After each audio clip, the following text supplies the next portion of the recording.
오늘 이 시간 저희들에게 주신 하나님의 말씀은 디모데후서 1장 13절과 14절 2절 말씀입니다. 저 여러분이 한 목소리로 합독하시겠습니다. 너는 그리스도 예수 안에 있는 믿음과 사랑으로서 내게 들은 바 바른 바를 본받아 지키고 우리 안에 거하시는 성령으로 말미암아 내게 부탁한 아름다운 것을 지키라. 아멘. 이는 하나님의 말씀입니다. 여러분들 성령 하면은 가장 먼저 떠오르는 게 뭡니까? 마가의 다락방에서 120문도가 성령 충만하여져 가지고 방언이 터지고 또 사도 베드로가 말씀을 전할 때에 수많은 사람들이 예수님을 믿고 영접하는, 그러다 보니까 또 성령 하면은 좀 굉장히 신비하고 뭔가 눈에 보이지 않고 그런 것들을 좀 생각할 때가 있는데 꼭 그렇지만 않습니다. 우리 성령께서도 지정의가 있으신 분이에요. 그래서 여러분, 예수께서 이 땅에 계시는 동안 이제 승천하시기 앞서서 제자들에게 뭘 말씀하십니까? 내가 다른 보혜사를 너희에게 보내주겠다고 했어요. 다른 보혜사는 뭡니까? 성령님을 말하거든요. 그럼 다른 보혜사가 있다는 말은 보혜사가 원래 또 있다는 거잖아요. 그 보혜사가 누구세요? 예수 그리스도십니다. 그래서 보혜사란 말은 파라클레토스라는 말을 쓰는데요. 옆에 계신 분, 그러니까 조언자도 되고 또 상담가도 되시고 도우미도 되시고 여러 가지 의미를 가지고 있는 게 파라클레토스입니다. 그런 의미에서 여러분들 예수님 하면 어떤 게 떠오르세요? 내 옆에 와 계셔주시고 나와 대화해 주시고 위로해 주시고 격려해 주시고. 그런데 성령님도 바로 이러한 보혜사시라는 거예요. 그러니까 너무 신비적인 것만 생각하지 마시기를 원합니다.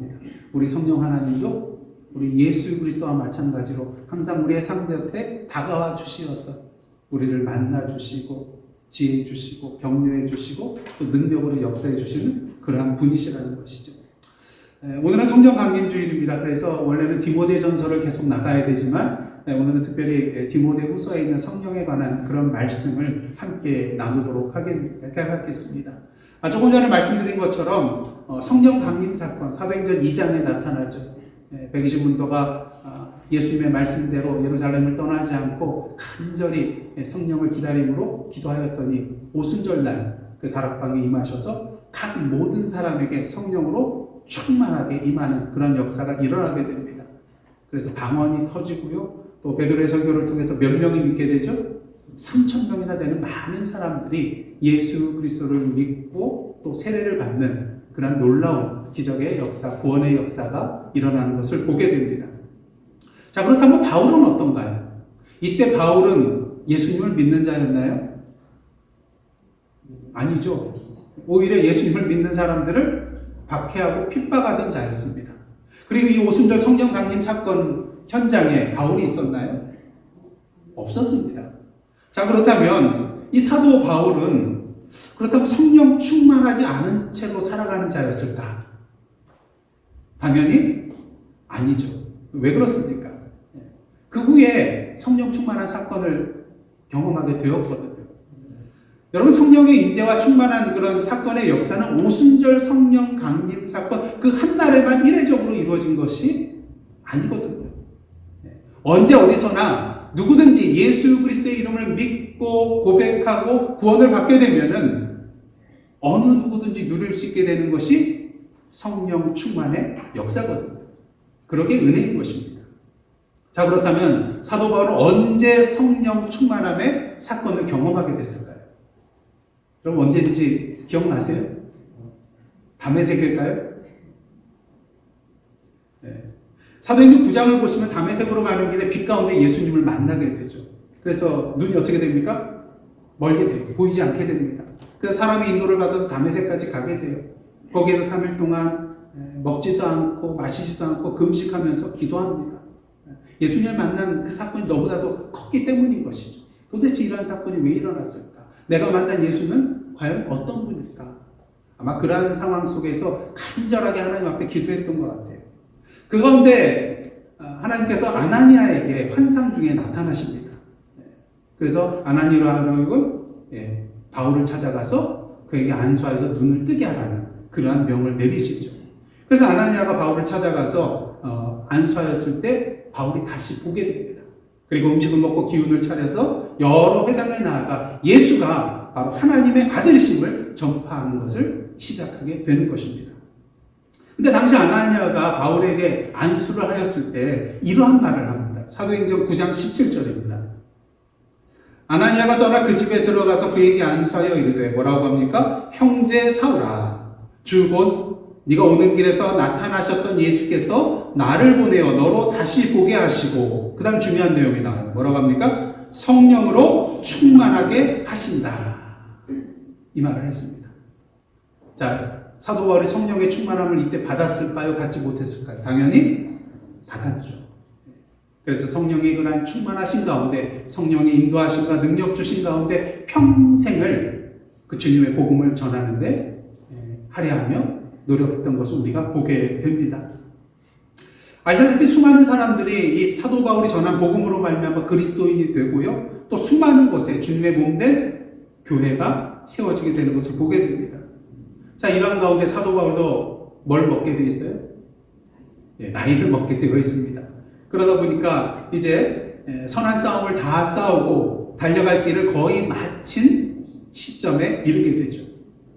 바울 자신도 자신의 순교의 날이 이제 머지 않았다는 것을 알고 있었습니다. 자, 그렇다면 그때까지 바울이 가르치고 전하며 목숨 걸고 지켜왔던 복음은 도대체 어떻게 되는 것일까요? 지금도 그가 세운 교회 안에는 거짓 교사들이 들어와서 성도들을 미혹해하고 흔들어대고 있습니다. 또한 박해로 말미암아 수많은 배교자들이 생겨나고 있는 그러한 상황이었습니다. 그 다음 이러한 상황 가운데 바울이 죽고 나면 과연 누가 이 진리를 위해 싸우며 복음을 수호하며 교회를 지켜나가게 될 것인가? 바로 오늘 본문을 통해서 디모데에게 이러한 말을 합니다. 13절, 14절 다시 한번 봉독하겠습니다. 시작. 너는 그리스도 예수 안에 있는 믿음과 사랑으로서 내게 들은 바 바른 말을 본받아 지키고 우리 안에 거하시는 성령으로 말미암아 내게 부탁한 아름다운 것을 지키라. 13절과 14절 보면 동일한 단어가 나오죠. 무슨 단어가 나옵니까? 지키라. 그러니까 지키고 지키라. 이 말씀이 나옵니다. 근데 사실 개역개정에는 동일하게 그냥 지키다라는 그런 단어로 번역이 되었지만 사실 원문을 보면 조금 다른 단어가 사용되고 있는 것을 보게 됩니다. 먼저 13절에 바른 말을 본받아 지키라고 할 때 이 지킨다는 것은요, 쉽게 말하면 굳게 붙들고 있으라는 거예요. 굳게 붙들라. 특히 본받아 지키고라고 할 때 이 본받아에 해당되는 단어는 휘포티포시스라는 그런 단어를 쓰는데 두 개의 단어가 결합된 그런 단어예요. 휘포라는 말은 아래, 근거, 기초 이런 의미를 가지고 있고요. 티포스라는 단어는 모범, 본보기 이런 의미를 가지고 있습니다. 그런 의미에서 바른 말을 본받아 지키라는 것은요, 그 바른 말을 기초로 삼고 살아가는 거예요. 거기에 뿌리를 내리고 살아가는 것이죠. 그러니까 굳게 붙드는 건 뭐예요? 굳게 붙들고 있으면 흔들리지 않잖아요. 그런 의미에서 이 바른 말의 기초를 세우고 흔들리지 말고 살아가라는 것입니다.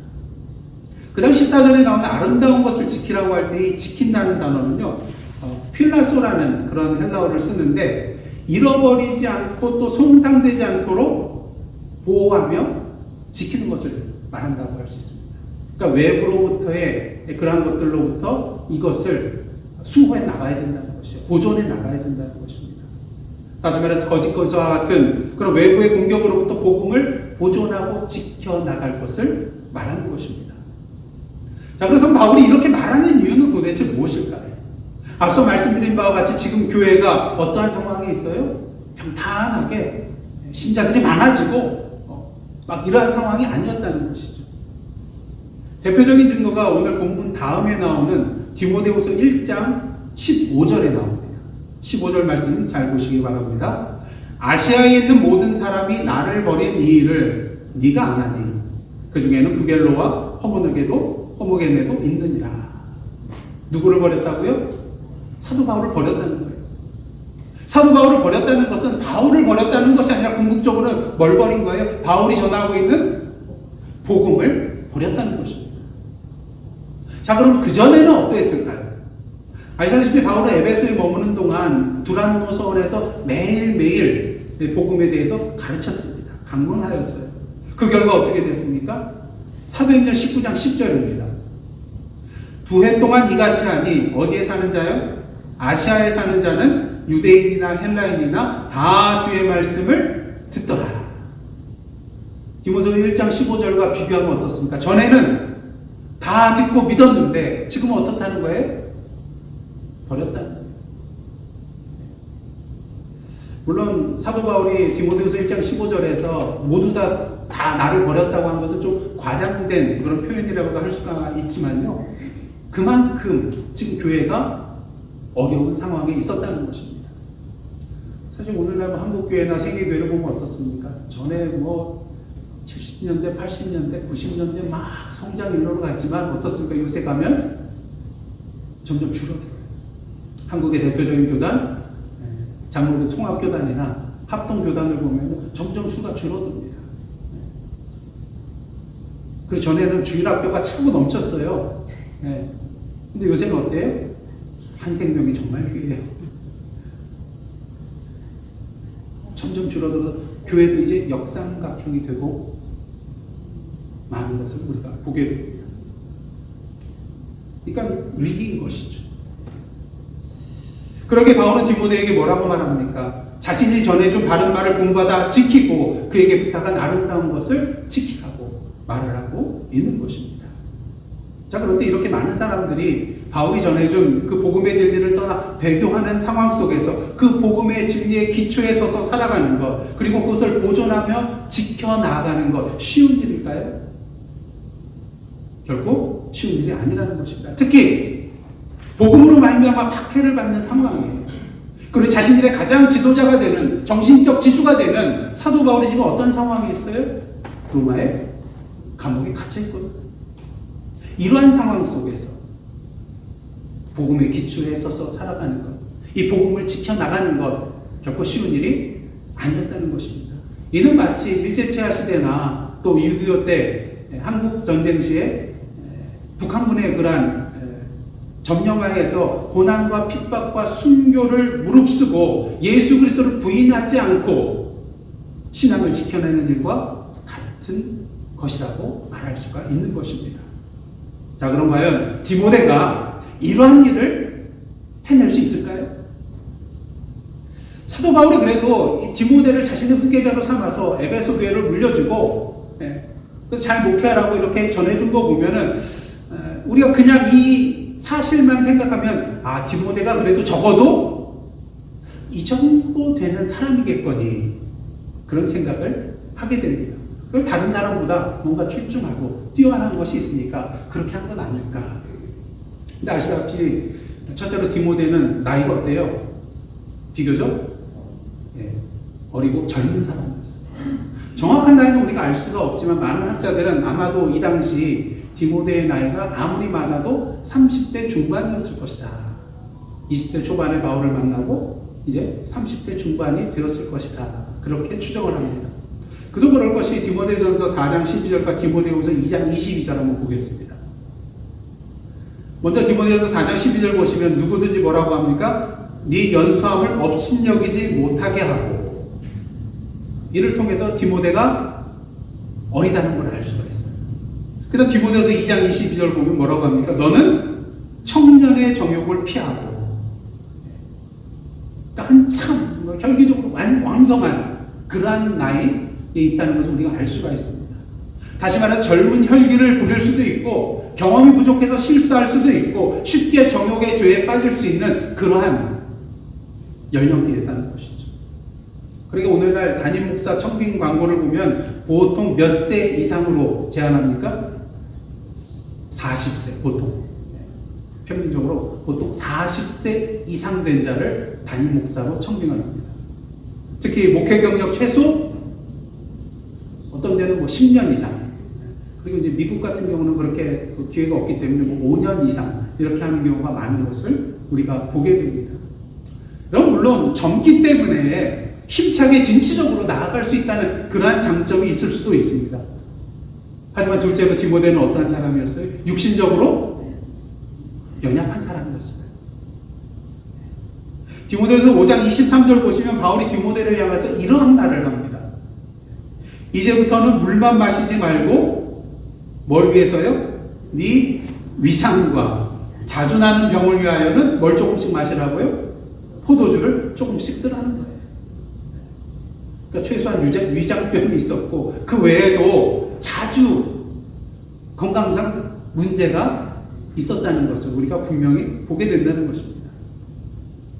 젊기 때문에 뭐 어떻게 하겠냐, 그냥 산도 옮기고 막 그렇게 하겠지. 아니요. 연약한 사람이었어요. 육신적으로. 뿐만 아니라 디모데는요, 셋째로 내성적이고 소심한 자였던 것 같아요. 고린도전 16장 10절부터 11절을 보시면 바울이 고린도 성도들에게 이러한 부탁을 해요. 자, 디모데가 이러거든 너희는 뭐 하래요?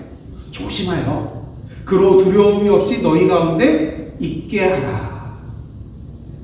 조심해서 그 사람이 두려워하지 않게 해달라고 부탁을 해요. 11절 보시면 그러므로 누구든지 그를 뭐 하지 말고요? 멸시하지 말고. 아니, 어떻게 영적인 지도자가 뭐 저 정도 수준밖에 안 돼. 이렇게 멸시하지 말라는 거예요. 그리고 디모데 후서를 보면요. 바울이 디모데를 향해서 복음과 함께 고난받는 것에 대해서 두려워하지 말고 부끄러워하지 말라고 권고하는 것을 보게 됩니다. 자, 그렇다면 사도 바울이 고린도 성도들을 향하여 또 디모데를 향하여서 이러한 부탁을 하고 또 이러한 권고를 하는 이유는 도대체 무엇일까요? 디모데에게 어떤 약점이 있는가를 알고 있었기 때문이에요. 교회의 지도자라고 약점이 없는 줄 아세요? 아니요. 오히려 약점 없는 게 약점일 수도 있어요. 그러게 어떤 학자는요, 디모데에 대해서 이렇게 평가를 합니다. 이끌어가기보다는 기대는 성향을 지니고 있었다. 그러면 지도자 자리에 설 수 있는 그런 사람이에요. 그 까면 안 되죠. 세상에서 그러잖아요. 저 까면 안 된다. 그러니까 디모데는 그러한 사람이었습니다. 세상적으로 봤을 때는 교회 지도자의 자리에 설 수 없는 그러한 자였어요. 나이도 어리고 육체적으로 또 연약하고. 그래서 어떨 때는 담임 목사 청년을 보면요, 건강진단서 떼오라고 그래요. 목회하다가 병나서 쓰러지면 안 되잖아요. 그러니까 그것까지 다 떼오게 합니다. 자, 그렇다면 바울은 이러한 모든 사실을 알고 있었는데 그럼에도 불구하고 디모데에게 아름다운 것을, 그 아름다운 복음의 진리를 지키라고 왜 사명을 맡긴 것일까? 그 이유는 단 하나예요. 14절 말씀 다시 한번 보겠습니다. 다 함께 읽겠습니다. 시작. 우리 안에 거하시는 성령으로 말미암아 내게 부탁한 아름다운 것을 지키라. 그렇습니다. 아름다운 복음의 진리를 지키는 일은 디모데로 말미암아 되는 것이 아니라 궁극적으로 디모데 안에 거하시는 누구로 말미암은 거예요? 성령으로 말미암아 되는 것이기 때문에 바울은 디모데에게 사명을 부여할 수 있었다는 것입니다. 성령께서 충만히 임하실 때에 디모데를 인도해 주시고 능력으로 역사해 주실 것이기에 그 모든 일이 가능하기에 그를 지명했다는 것이죠. 그리고 바울이 디모데에게 이러한 말을 할 수 있었던 이유는요, 누가 그러한 삶을 살아가고 있어요? 자기 자신이. 바울 자신이 그러한 삶을 살아왔고 지금도 그러한 삶을 살고 있기 때문에 디모데에게 이러한 말을 할 수가 있었다는 것이죠. 디모데후서 1장 9절 말씀 한번 보도록 하겠습니다. 하나님이 우리를 구원하사 거룩하신 소명으로 부르심은 우리의 행위대로 하심이 아니요 오직 자기의 뜻과 영원 전부터 그리스도 예수 안에서 우리에게 주신 무엇대로요? 은혜대로 하심이라. 바울은 분명히 알고 있었습니다. 주님께서 우리를 부르신 소명과 맡기신 사명은 우리의 능력이나 행위로 말미암은 것이 아니라는 것을요. 하나님의 뜻 안에서 예수 그리스도 안에서 우리에게 주신 은혜로 말미암는 것이라는 것을 너무나도 잘 알고 있었습니다.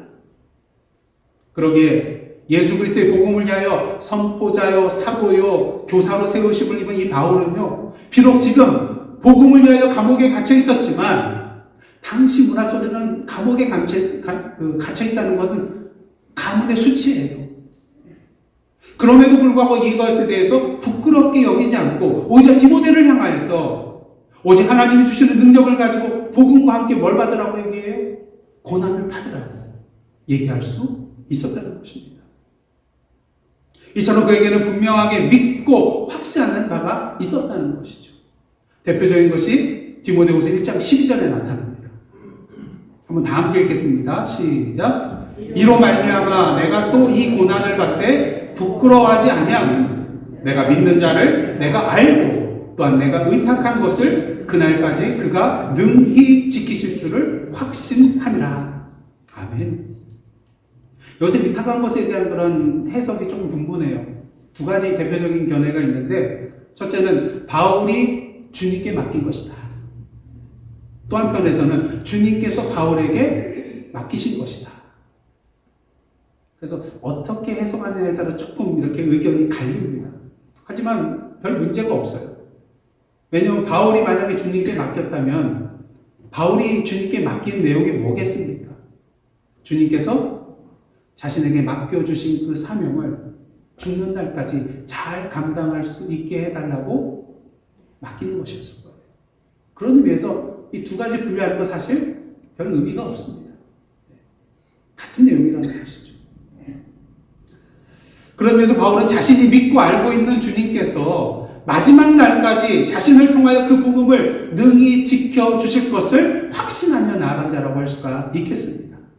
그렇게 그는 어떻습니까? 주를 증언함과 주를 위하여 갇힌 것에 대해서 전혀 부끄러워하지 않았어요. 그리고 고난을 넉넉히 이겨낼 수 있었다는 것입니다. 그렇습니다. 우리가 주님을 알고요, 그 주님께서 우리에게 맡겨주신 것을 능히 지켜주실 것이라는 것을 확신하며 나아갈 때 이 세상의 어떠한 권세와 어떠한 고난도 우리를 가둘 수 없게 됩니다. 그 이유가 뭔지 아세요? 우리는 이미 갇혀있는 자거든요. 주님이 우리에게 주신 그 복음에 우리는 갇혀있는 자들이에요. 그런 의미에서 어떤 세상의 권세도 이 복음을 가둬둘 수 있나요? 아니요, 못 가둬줍니다. 그렇기 때문에 이 복음 안에 갇혀있는 우리를 이 세상의 어떤 권력과 권세와 고난도 가둘 수가 없는 거예요. 왜? 우리는 이미 복음에 갇혀있는 자들이거든요. 혹시 주님께서 복음을 지키는 사명을 맡겨주셨나요? 그렇다면 이 사명에 대해서 여러분, 내가 어떻게 할까? 걱정하지 마시기를 바랍니다. 오히려 그 복음의 사명을 누구에게 맡겨야 되는 거예요? 주님 앞에 맡겨야 되는 거예요. 왜?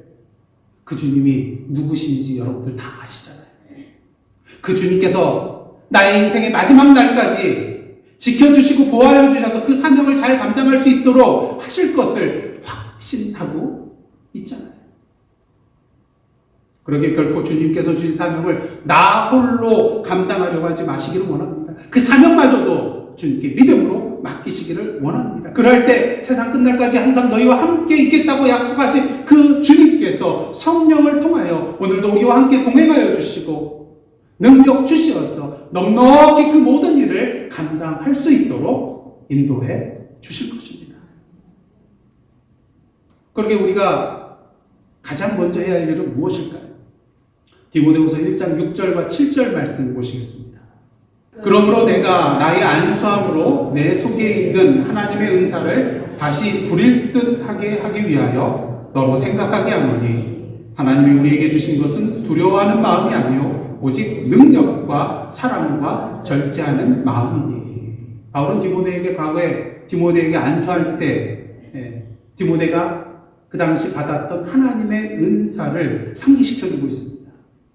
자, 그렇다면 이때 디모데가 받은 안수는 어떤 안수였을까? 구체적으로 우리가 정확히는 알 수는 없지만 아마 디모데에게 맡겨진 사역과 관련된 안수였다고 할 수가 있겠습니다. 근데 중요한 것은 이 안수는 물론 바울의 손으로 행한 것이지만 누가 행하신 거예요? 바울의 손을 통하여 하나님께서 행하신 것이었다는 것입니다. 아시다시피 은사는 누가 주세요? 성령께서 주세요. 성령께서 자신의 뜻에 따라서 각 사람에게 나누어주는 선물이 바로 은사입니다. 그렇다면 디모데가 하나님의 은사를 받았다는 것은 성령께서 디모데가 맡은 그 사명을 온전히 감당할 수 있도록 계속해서 앞으로 인도해 주시고 힘 주시고 능력 주실 것이라는 것을 의미한다고 할 수 있습니다. 그런 의미에서 주님께서 우리에게 주신 그 사명을 감당하기 위해서 우리가 해야 할 일은 무엇일까요? 오늘 사도 바울의 말처럼 하나님의 은사가 다시 부릴 듯하게 해야 한다는 것입니다. 하나님의 은사가 다시 부릴 듯 일게 해야 한다는 거예요. 이 말은 보통 사람이 이렇게 생각할 수 있어요.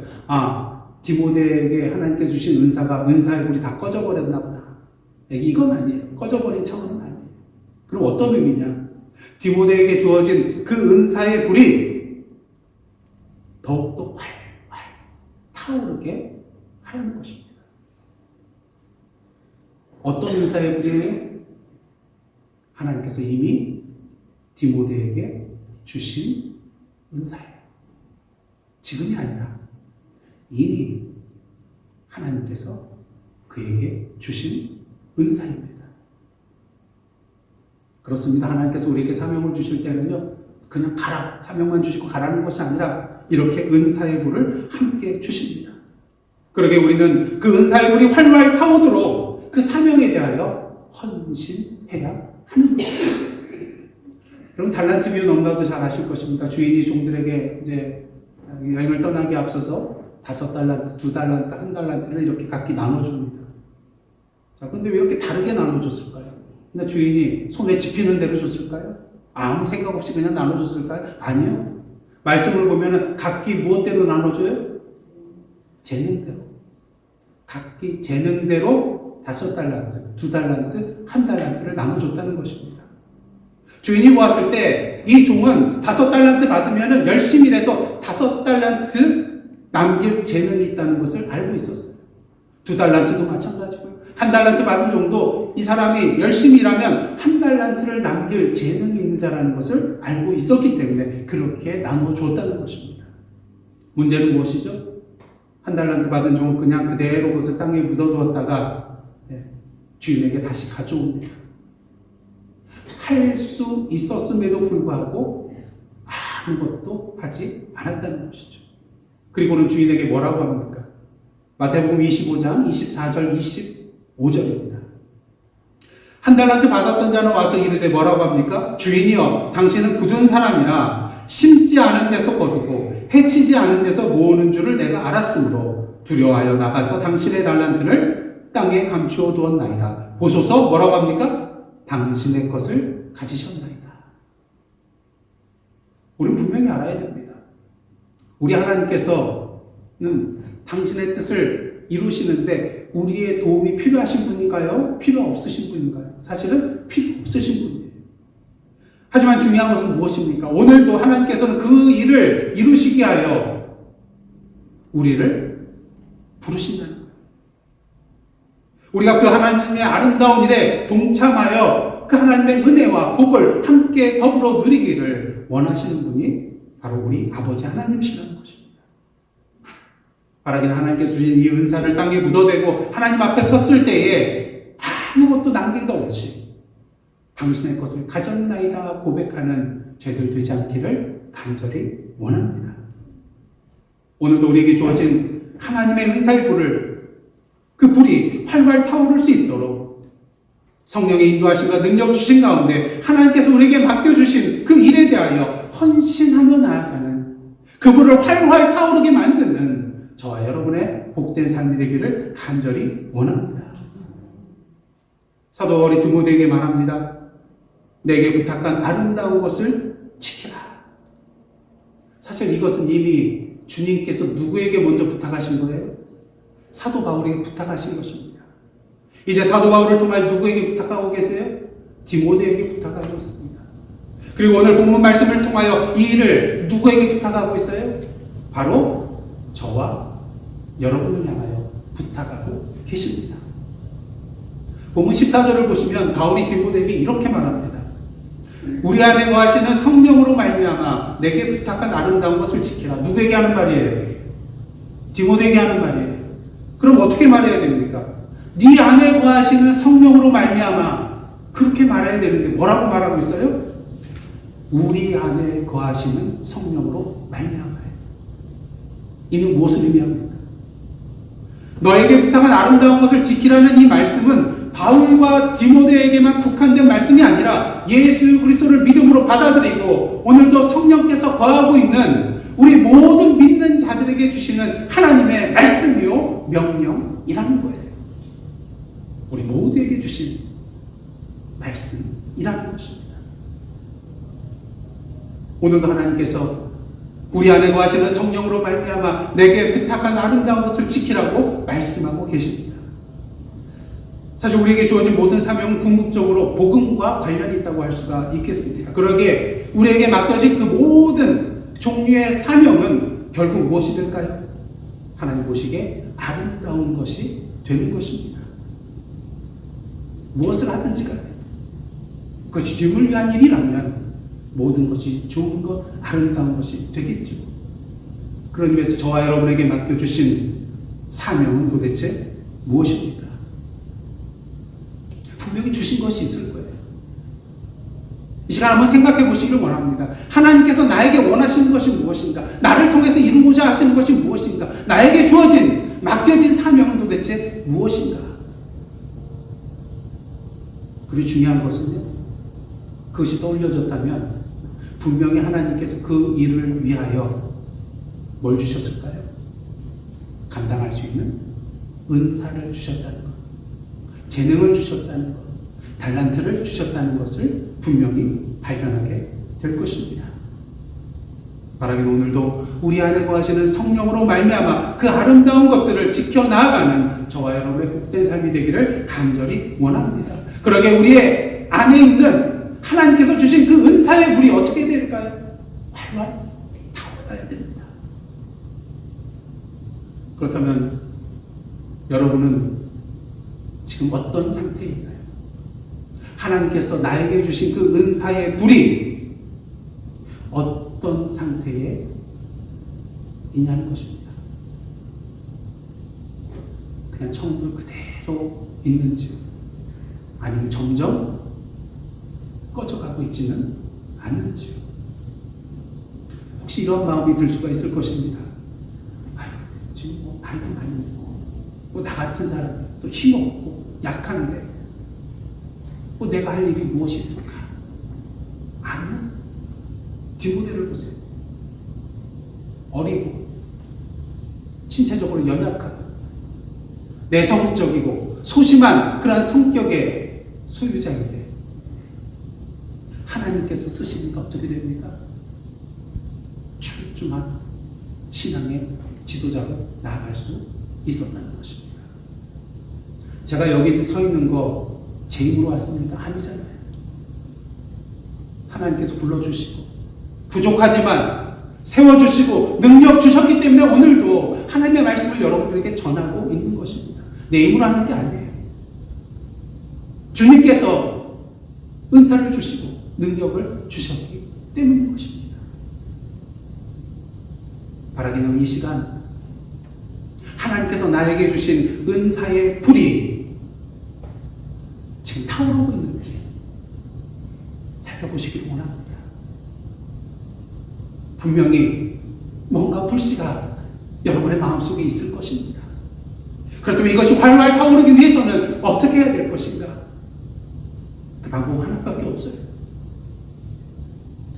나를 태워나가야 돼요.